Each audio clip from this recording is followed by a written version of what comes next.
प्यारे विद्यार्थियों, हमने पिछले वीडियो में पढ़ा था सर्वेश्वर दयाल सक्सेना जी के द्वारा लिखा हुआ मानवीय करुणा की दिव्य चमक, जिसमें फादर कामिल बुल्के के व्यक्तित्व को एक तरह से मानवीय करुणा की दिव्य चमक कहा गया है। इसके अलावा उनके व्यक्तित्व को देवदारू की छाया में खड़े हुए जैसा भी कहा गया है। हमने उस पाठ में पढ़ा था कि फादर कामिल बुल्के का जो व्यक्तित्व है वो अत्यंत आकर्षक है। उनका जीवन स्नेह, वात्सल्य, ममता, करुणा की प्रतिमूर्ति है। वे मानवीय संवेदनाओं से सरोबार है। स्नेह और वात्सल्य की प्रतिमूर्ति है। जिससे वे मिलते थे उससे बाहें लगाने को हमेशा आतुर रहते थे। तो इस पाठ में कुछ महत्वपूर्ण कथन आए हैं, हम उनकी चर्चा एक बार कर लेते हैं, क्योंकि एग्ज़ाम में इनसे बहुत से बार क्या बन जाते हैं, प्रश्न बन जाते हैं। तो जो हमारा पहला वाक्य है वो है फादर को याद करना एक उदास शांत संगीत सुनने जैसा है। क्या कहा गया है कि जिस प्रकार एक हम शांत संगीत सुनते हैं तो हमारा मन क्या हो जाता है, उदास सा हो जाता है।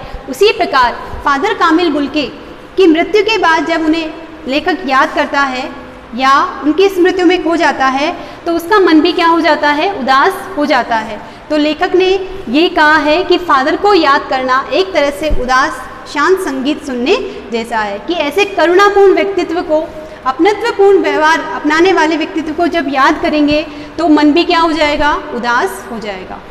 अब हमारा दूसरा वाक्य देखो कि नम आँखों को गिनना शाही फैलाना है।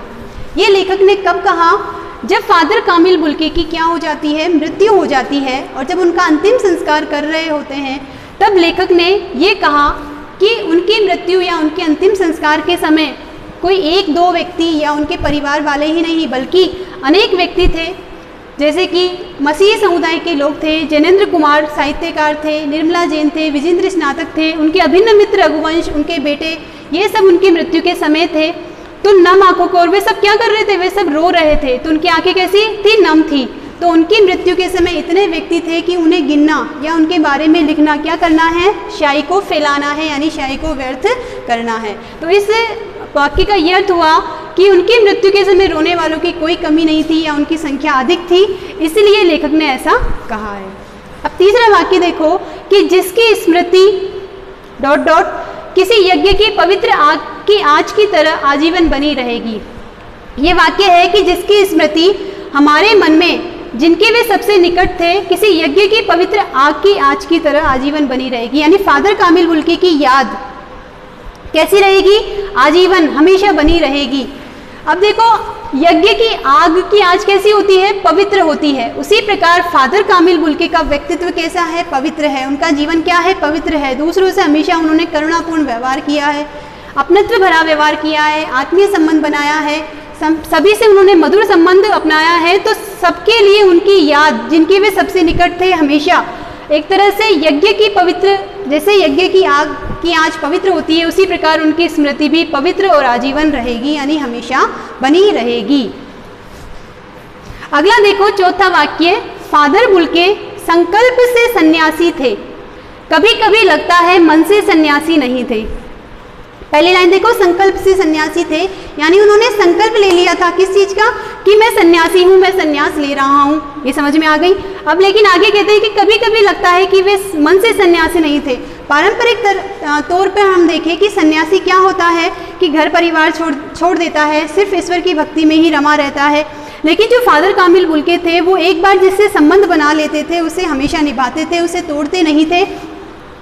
लेखक कहते हैं कि 10 साल भी अगर उनसे मिलते थे तो उसकी गंध हमेशा आती थी, और जब भी वे दिल्ली आते थे तो लेखक से मिलने जरूर आते थे, चाहे कैसा भी मौसम हो, समय निकालकर वे उससे मिलते थे। और ऐसा कौन सा सन्यासी करता है, लेखक ने ये कहा है, इसलिए कहते हैं कि उन्होंने संकल्प तो ले लिया सन्यासी का, लेकिन वे मन से सन्यासी नहीं थे। वे जिससे भी संबंध बना लेते थे उसे निभाते थे, उसे तोड़ते नहीं थे। अगला देखो, बाहों का दबाव अपनी छाती पर महसूस करता हूँ। ये लेखक कह रहे हैं कि जब भी फादर कामिल बुल्के मिलते थे, चाहे वे इलाहाबाद में हो, चाहे वे दिल्ली में आते थे, तो वे क्या करते थे, गले लगाने को आतुर रहते थे, हमेशा गले लगाते थे। तो गले लगाने का जोश और गले लगाते समय जो अपनत्व का भाव होता है वो मैं हमेशा अपनी छाती पर क्या करता हूँ, महसूस करता हूँ। यानी फादर कामिल बुल्की का स्नेह भरा व्यवहार और अपनत्व भरा व्यवहार मैं हमेशा क्या करता हूँ, महसूस करता हूँ। अगला देखो, उन्हें देखना करुणा के निर्मल जल में के स्नान करने जैसा है। यानी कि फादर कामिल बुल्की का जो व्यक्तित्व है वो करुणापूर्ण है, स्नेहपूर्ण है, अपनत्व भरा है, मानवीय संवेदनाओं से भरा है। तो वे सभी के साथ ही करुणापूर्ण व्यवहार करते थे। तो उन्हें देखने से ही क्या लगता था कि जैसे करुणा के निर्मल जल में, पवित्र जल में क्या कर रहे हैं, स्नान कर रहे हैं। वे सभी से करुणापूर्ण व्यवहार करते थे, सभी के लिए उनके मन में स्नेह वात्सल्य भरा रहता था। तो आपको ये वाक्य समझ में आ गए होंगे विद्यार्थियों। इनसे कभी कभी क्या हो जाता है, क्वेश्चन बन जाता है। पिछली बार ये वाला प्रश्न आया था कि नम आंखों को गिनना शाही फैलाना है, इससे क्या अभिप्राय है। धन्यवाद।